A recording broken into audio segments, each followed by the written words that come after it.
In this rugged landscape, life has found a way to thrive.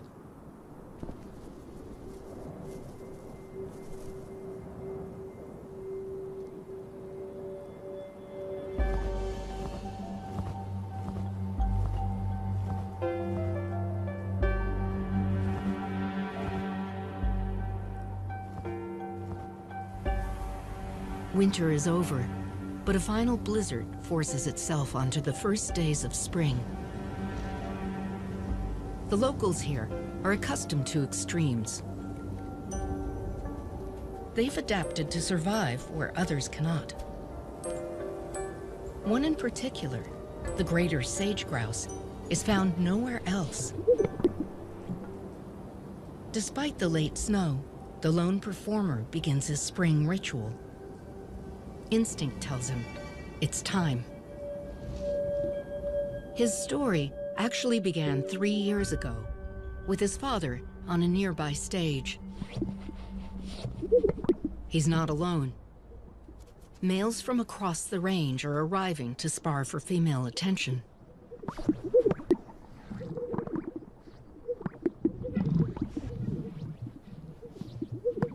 Their elaborate display has only one purpose: to pass on their genes to the next generation. But self-promotion on an open stage is risky.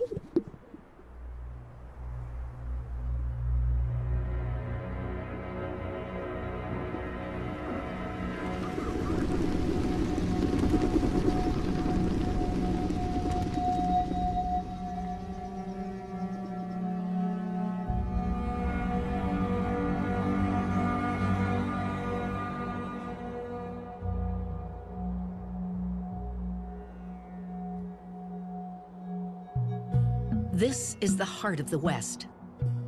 An ecosystem that once stretched 500,000 square miles across North America. Today, only half of that remains. At altitudes above 3,000 feet, it's considered high desert, a place of scarce water. 60% of it comes from snow, and most of that is carried to outlying rivers. As the days lengthen, temperatures rise, and a transformation takes place.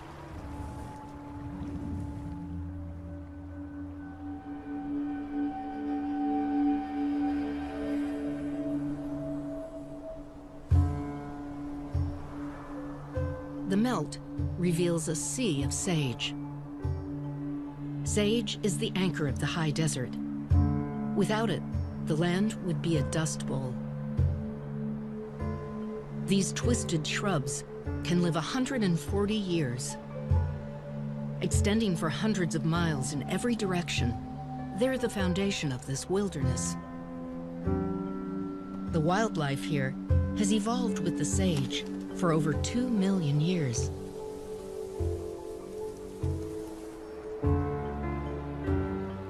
With a new chick to feed, the golden eagles constantly look out for prey. In open country, these powerful raptors can hunt almost anything, allowing them to raise families across much of the northern hemisphere. Since the first European settlers moved westward, this land has been traversed and cursed by travelers. It's the place in between, the big empty, through which one must pass to arrive somewhere else. Only those who linger will witness the intricate balance of this land.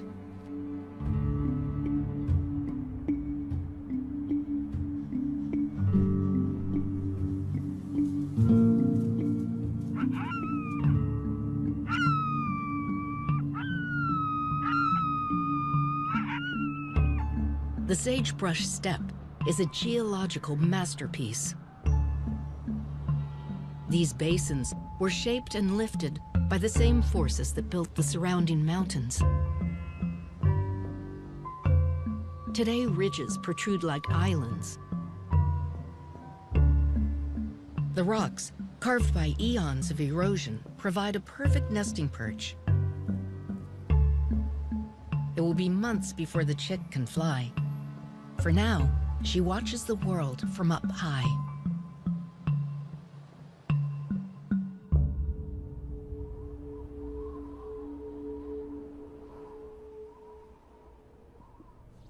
On the flats below lies the home of the grouse.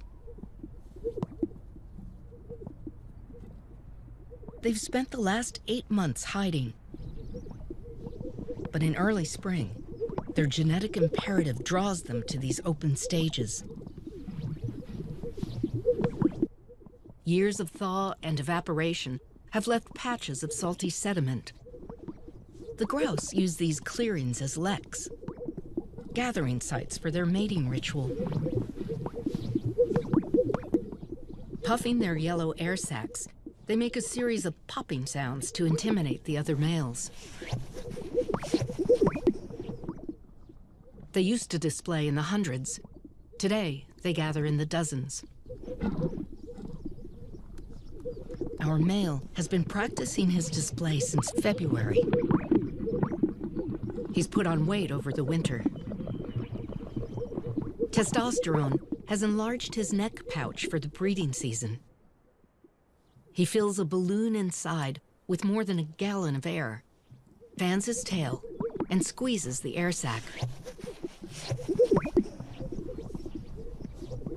As other males approach, the contest begins.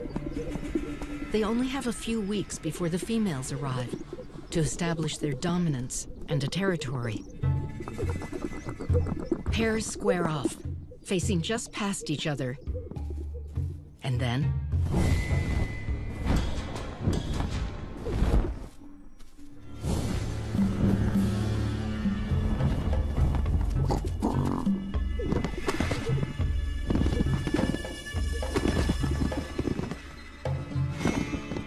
fights are ferocious and frequent.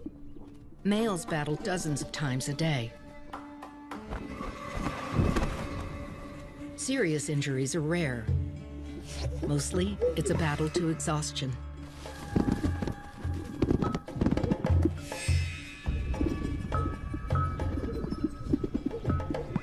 The chance to mate only comes once a year, and for grouse, years are limited. Most males won't live more than 4 years.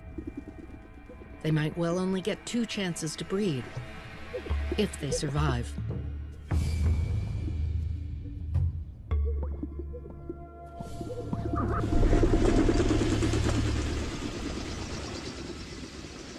They'll be back at daybreak.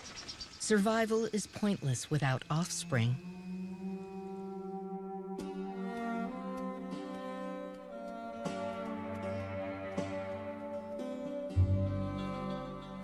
Sage has sustained pronghorn and mule deer through the winter.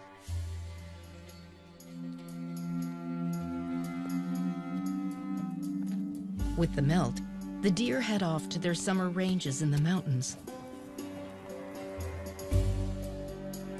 Pronghorn migrate within the sage. These antelope are the fastest sprinters on the continent, adapted to outrun the American cheetah. The cat is long extinct, but the pronghorn still run. They've been here for millions of years, unlike some newcomers. We're actually latecomers in terms of evolution, and many of us have failed to last in this exposed environment.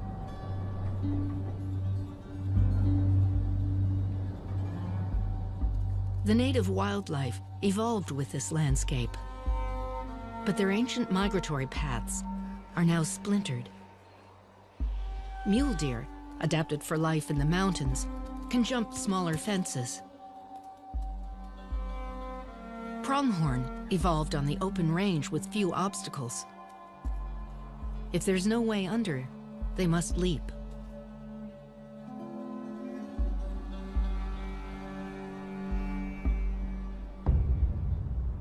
Eagles have few boundaries.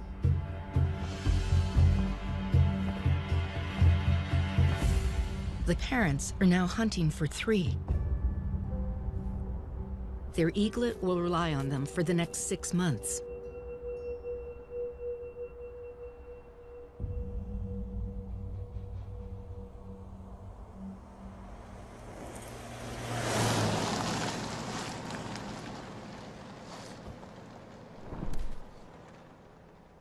Roads turn the mule deer migration into a windfall for eagles.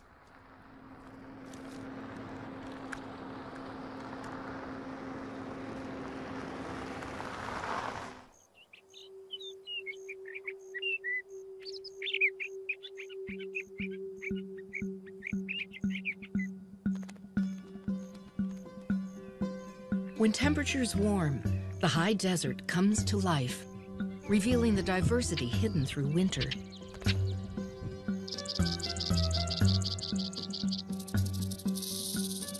Hibernators surface from below. Prairie dog families excavate new tunnels, preparing for their pups.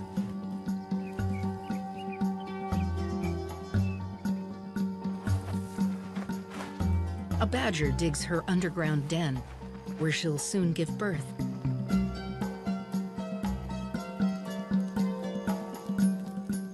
Short-horned lizards emerge with the ants. The timing is critical, since ants are their sole source of food. And jackrabbits have shed their winter white, confirming that spring has arrived. The sage sea is filling with new life, and everyone is hungry.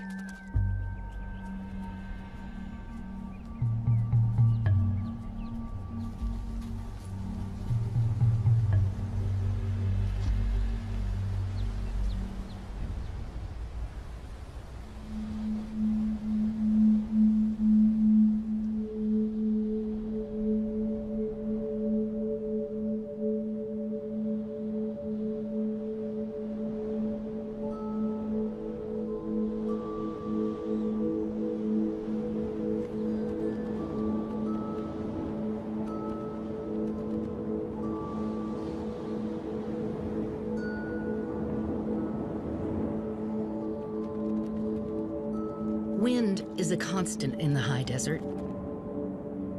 Facing steady speeds of 20 miles an hour or more, the sage hugs the ground. Only the rocks have stood up to the desert gales. But over the eons, even these have been scoured and sculpted.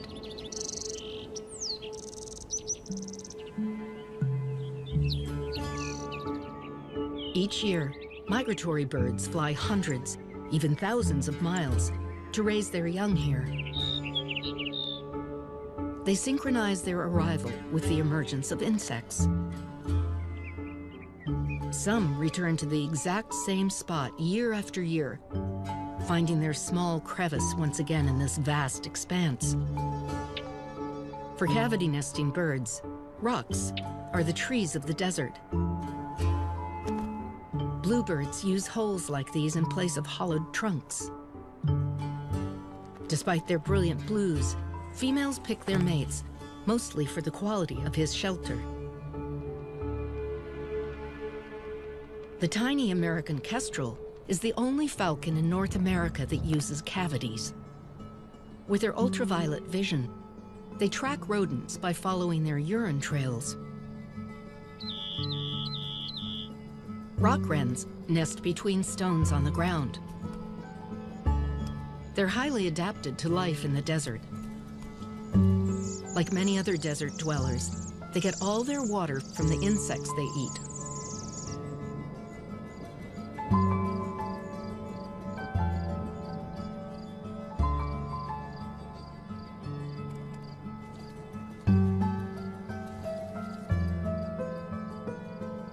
Once the sun falls in the desert, temperatures can drop by 40 degrees, and creatures of the day give way to those of the night.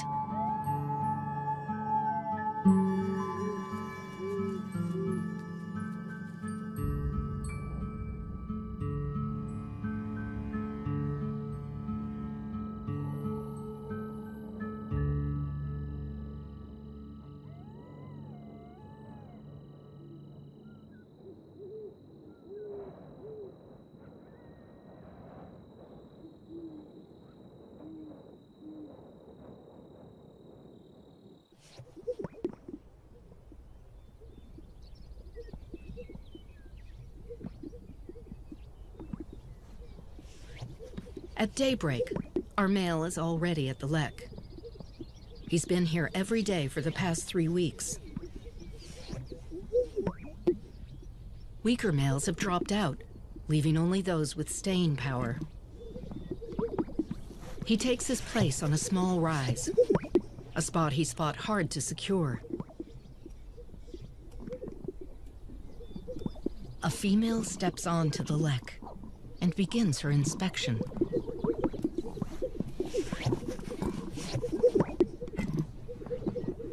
The males inflate, tails spread, but beyond displaying, they're powerless. It's the female who holds the cards. To a spectator, males might all look alike, but the females can clearly distinguish. Just what they're searching for is not altogether clear. Is choice based on looks or sound, stamina and strength? Despite decades of study, the jury's still out. We do know that successful males display precisely and repeatedly, taking their cues from the females. They know not to be too aggressive and to mount only when invited.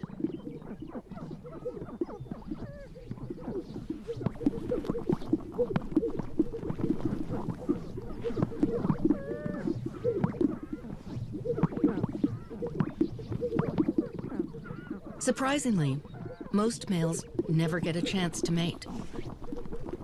Nearly all the females select only 1 or 2 males on the lek each year. In fact, 3/4 of females often choose the very same male. Clearly, they see something they want to pass on to their offspring.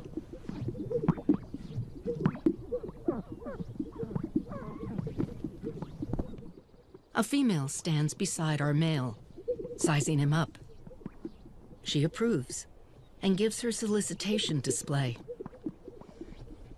The best males can mate, fight off competition, then mate again, all in under a minute. Scientists recently counted a single male mating 37 times with 37 females in 37 minutes. Once they've bred, the hens have no further need for the male. They'll raise their offspring alone.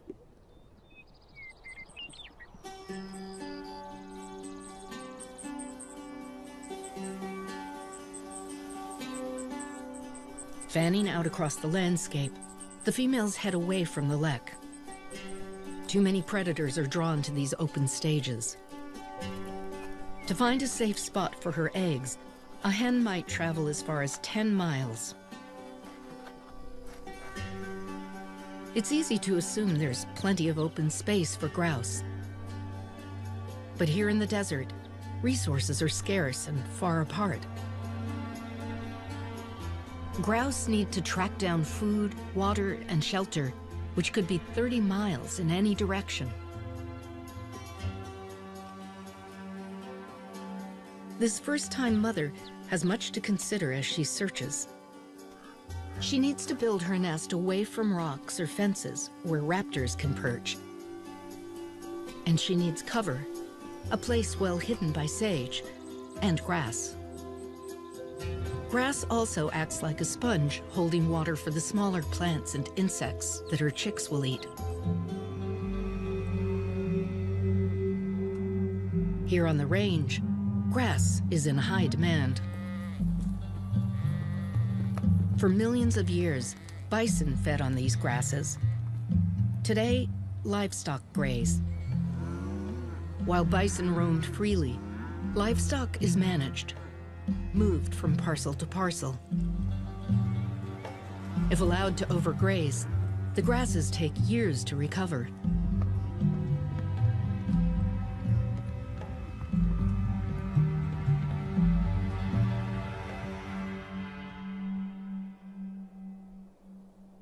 Settled on her nest, the hen is nearly impossible to spot.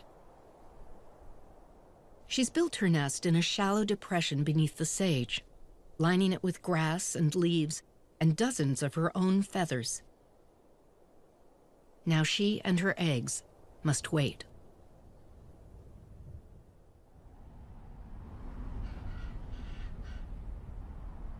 Unlike grouse, ravens are adaptable, nesting in a variety of places.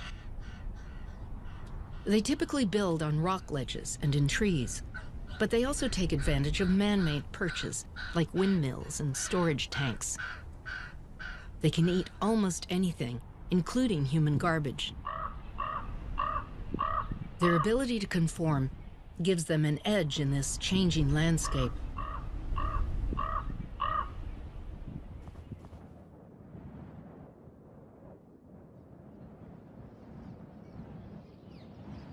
Cliff swallows also build nests in man-made structures. But here, they nest in sandstone cliffs.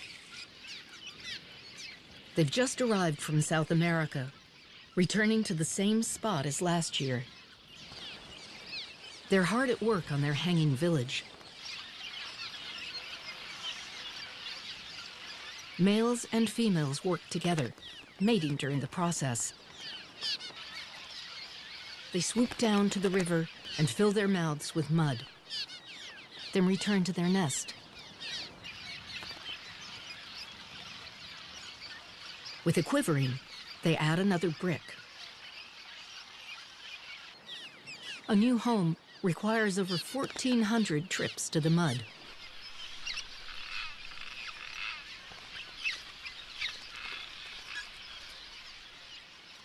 Great horned owls share these cliffs. Like golden eagles, they breed in winter because it takes months to raise such large offspring.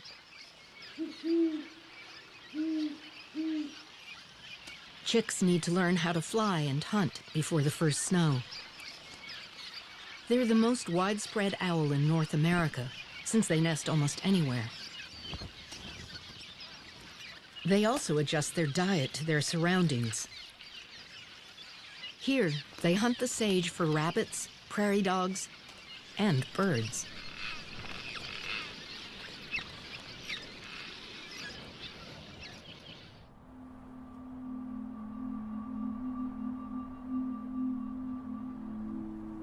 Ravens also feed their young a wide variety of prey. After discovering another bird's nest, the male delivers a meal of eggs.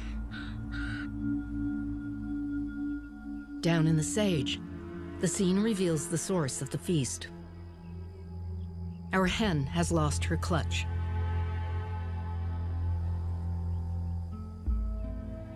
"40% of grouse eggs are ravaged before they even hatch. There's nothing a hen can do but move on. She can wait for next year or try for a second clutch.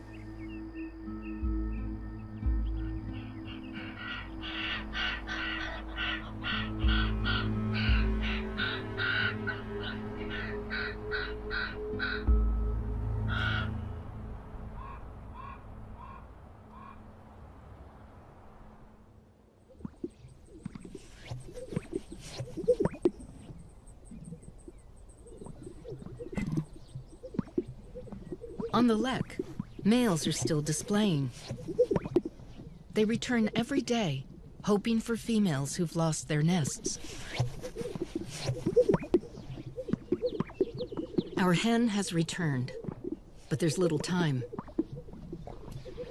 Her second clutch will need to hatch while there's still plenty of food for her chicks. She sifts through the males, searching for the very same male she chose before.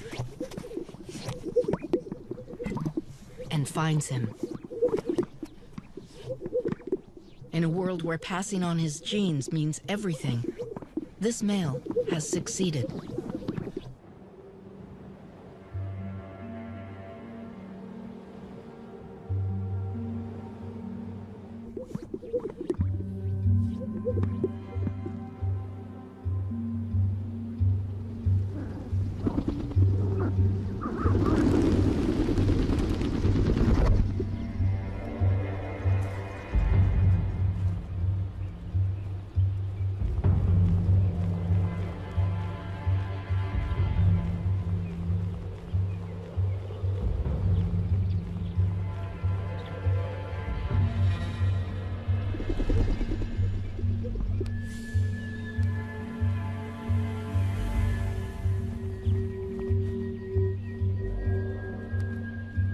success of a male grouse is not measured by his years, but by his offspring.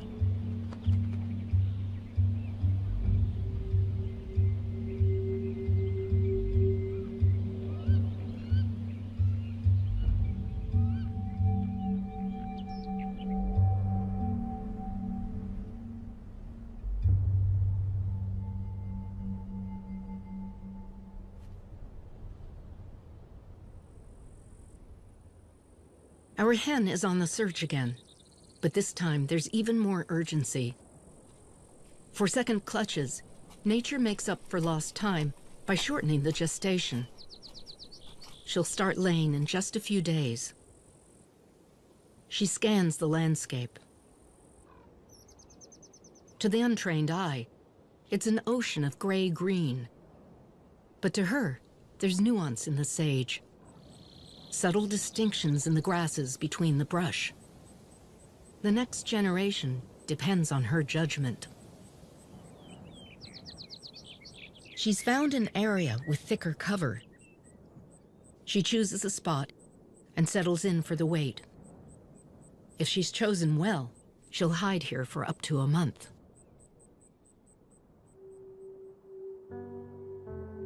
Unlike ravens and bluebirds, grouse are tied to unbroken expanses of sage.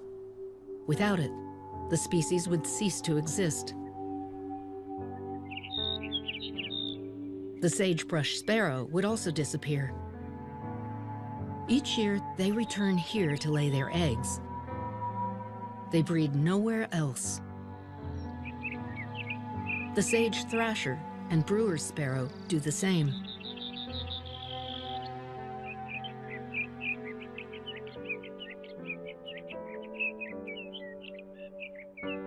Though their songs are beautiful, their feathers are drab to blend into this landscape. Without the sage and the nursery it provides, these species would be lost.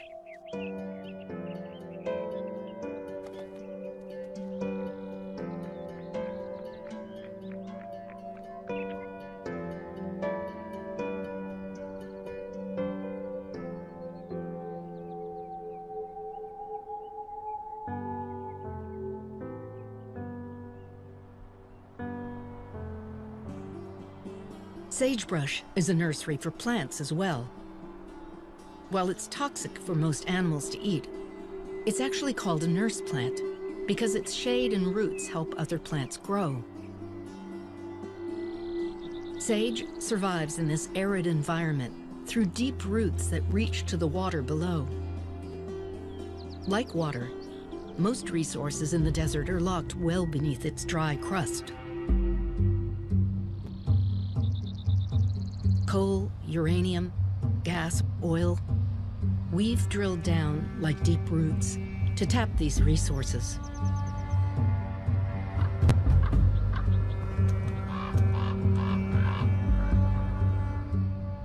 With our ever-increasing demand for energy, extraction has intensified in the high desert.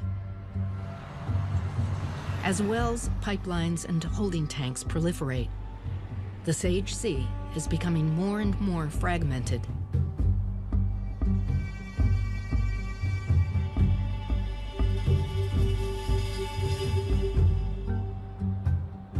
This one gas field was once a migratory corridor for pronghorn and prime habitat for sage grouse. Many of the changes we've made here will remain long after the resources are tapped out. This is not an ecosystem that regenerates quickly.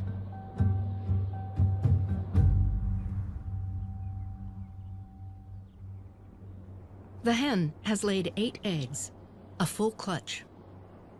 For the next month, she'll rarely leave the nest.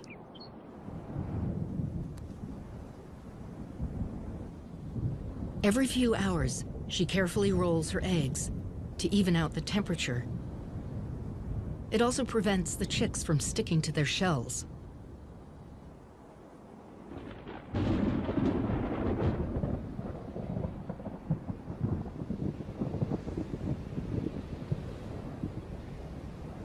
Throughout the summer, electrical storms roll across the desert.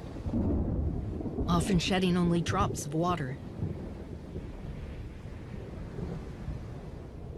The storms bring more bluster and spark than rain. Native plants have adapted to these electrical storms. But while sage is fire-resistant, highly flammable cheatgrass has invaded the desert, bringing a new threat.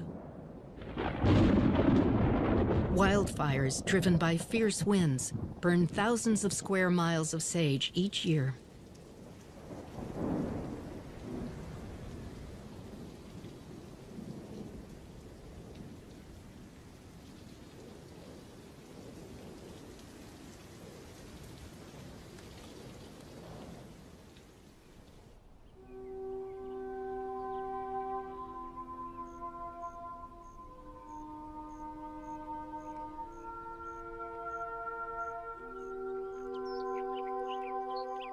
After the storm, neighboring thatching ants repair their roof.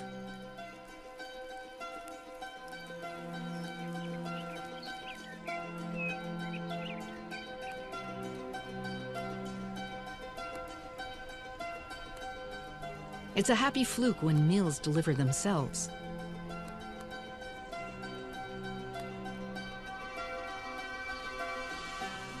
A burrowing owl stands sentry.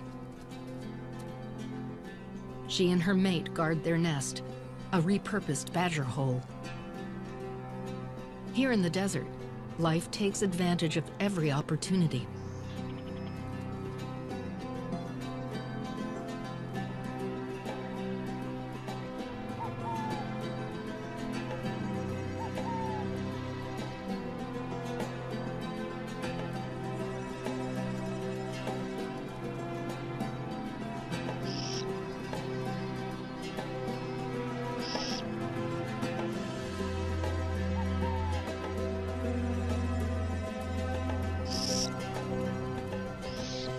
Weighing only 5 ounces, they're tiny for owls. Great horned owls are 15 times their size. This couple has 9 chicks to raise. They're excellent hunters, specializing in small rodents and insects. With this many mouths to feed, the parents hunt both day and night.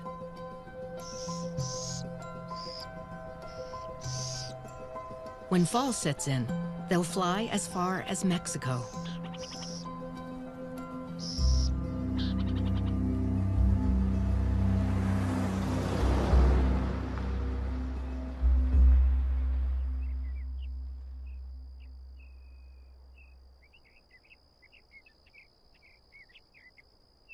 It's been 24 days.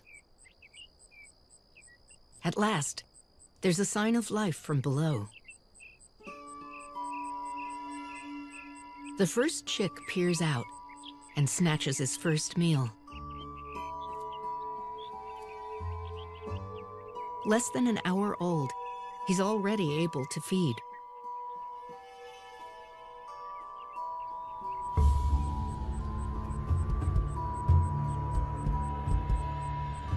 When the hen hears a badger nearby, she moves off to distract it, revealing another 5 newly hatched chicks.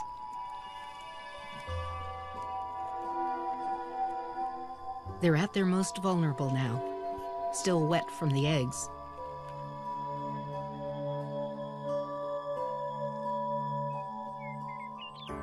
It's only been 2 hours, and all 8 chicks have hatched.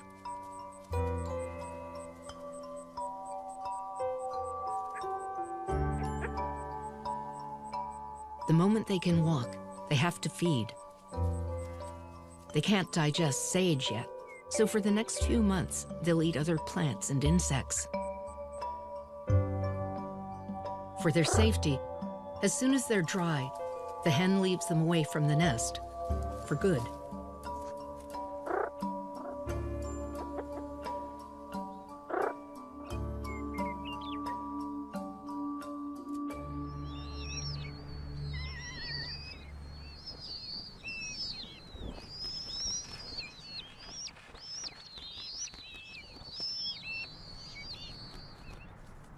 Ferruginous hawks stay in their nest for 6 weeks.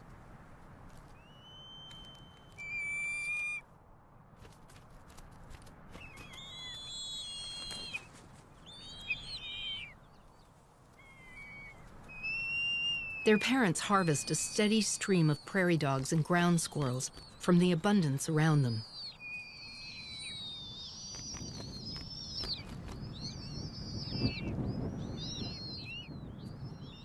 Rodents are plentiful and just the right size.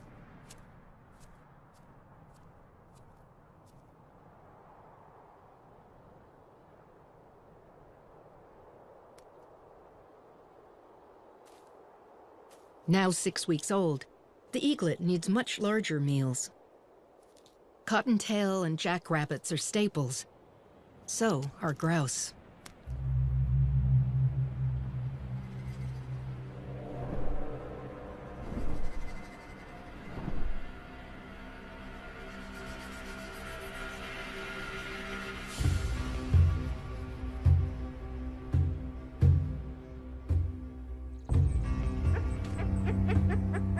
Sensing danger above, the hen gives a warning call.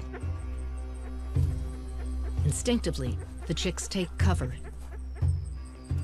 She moves off, away from the brood. They'll stay put until they hear from her again.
When the danger's past, a contact call brings the family back together.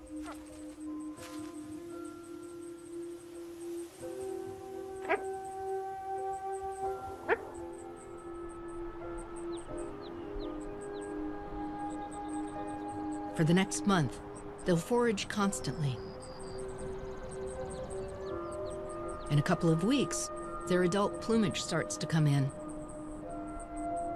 Soon, they'll blend in with the grown-ups. As long as they can find food, they'll stay in the sage.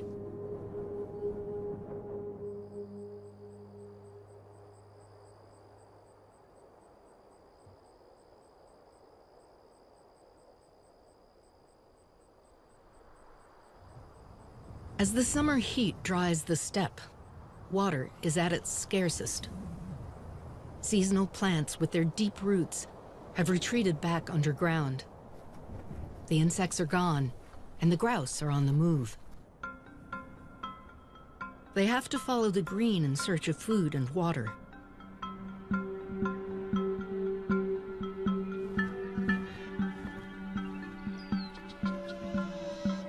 Natural wetlands are scattered across the high desert. Like ribbons, small streams trickle from springs, creating marshes. Wetlands are a green magnet for wildlife.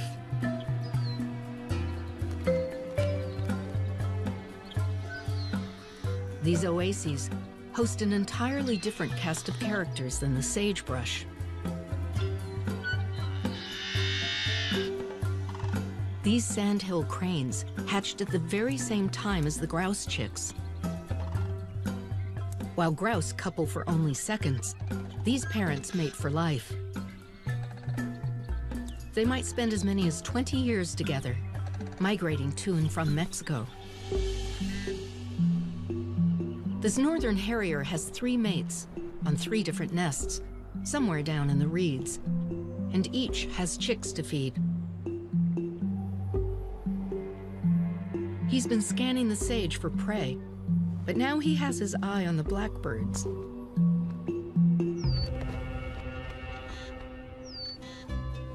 Red-winged and yellow-headed blackbirds defend their territories with a vengeance. Their eggs lie hidden in the grass below.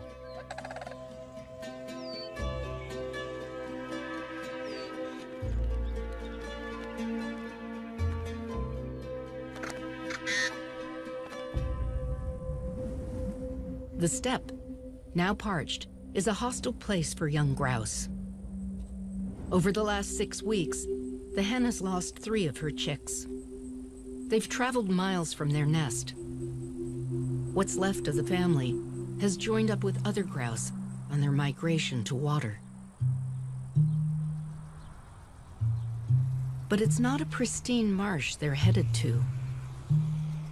Humans settled most of the fertile areas long ago. For more than a century, we've battled sagebrush, removing it so we could harness the land.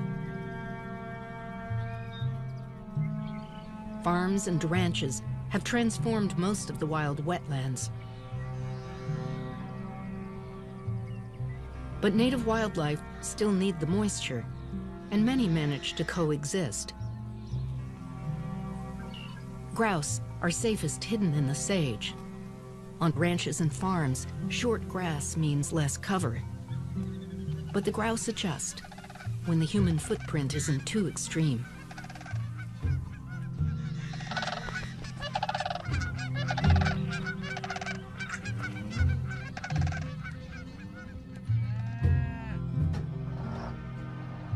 These wetlands once supported thousands of grouse.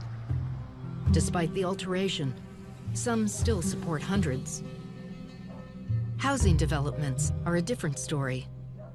They leave little for wildlife. Parts of the high desert have become some of the fastest growing areas in the United States.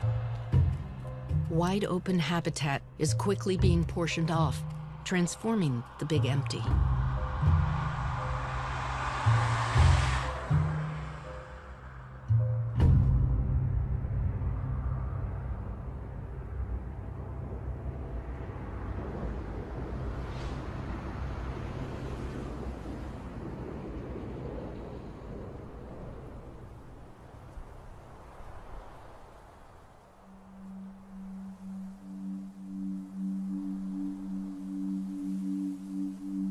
Fall is fleeting in the high desert. The days shorten, temperatures drop, and creatures take their cue to migrate. The rock cavities, recently full of life, are now empty. The songbirds have headed south for the winter. The eaglet has finally left the nest. She's still testing her wings. The marshes have browned, and the grouse are headed back to the safety of the sage. The chicks are old enough now to eat its leaves. This will be their only food for the months to come.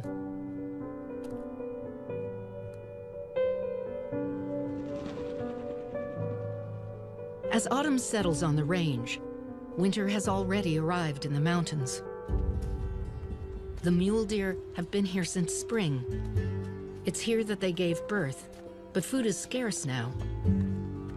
They begin their descent, leading their young. Born in the mountains, this is their first migration. The adults will teach them to navigate rivers and fences.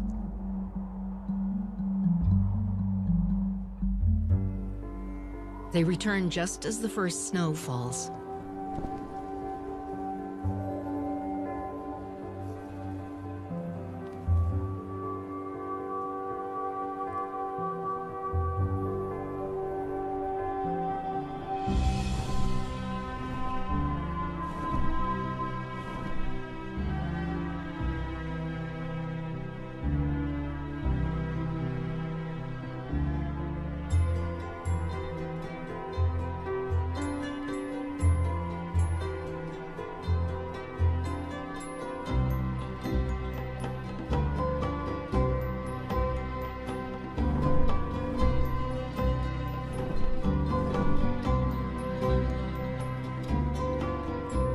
harsh as winter is on the plains, it's milder here than in the mountains.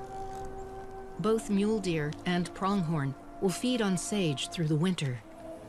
This will be their refuge for the next 5 months.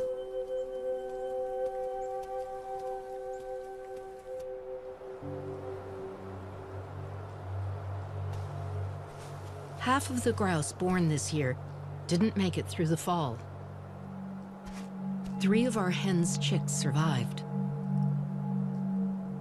While winter looks brutal, it's a time of plenty for the grouse.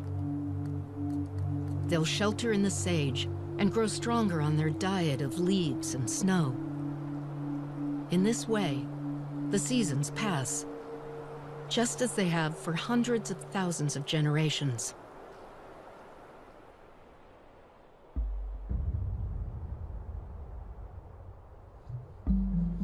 It's been 2 years, and one of the chicks has taken his father's place.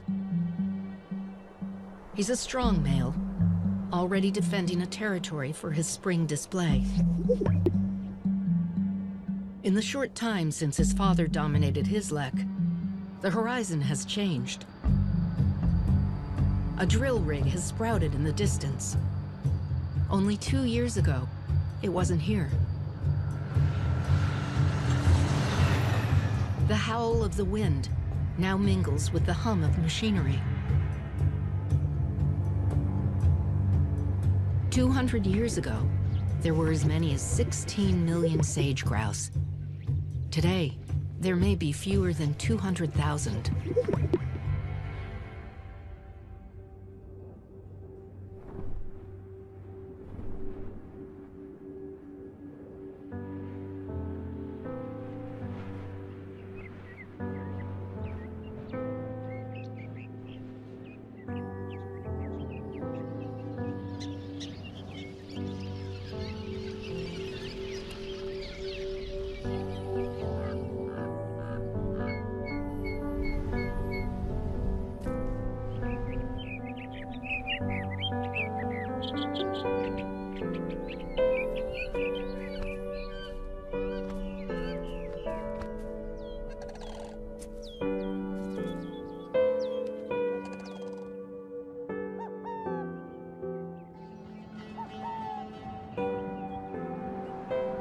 This land, which might at first appear empty, is far from just a place in between. It's a 140-year-old sagebrush and a constant wind that carries its scent. It's the clatter of antlers and the beating of wings as migratory birds come and go. It's a soaring raptor and a rare performer that takes a chance each year on the open range. An ancient stage where evolution has slowly shaped the lives of those who live here. It's a once vast wilderness, no longer untouched.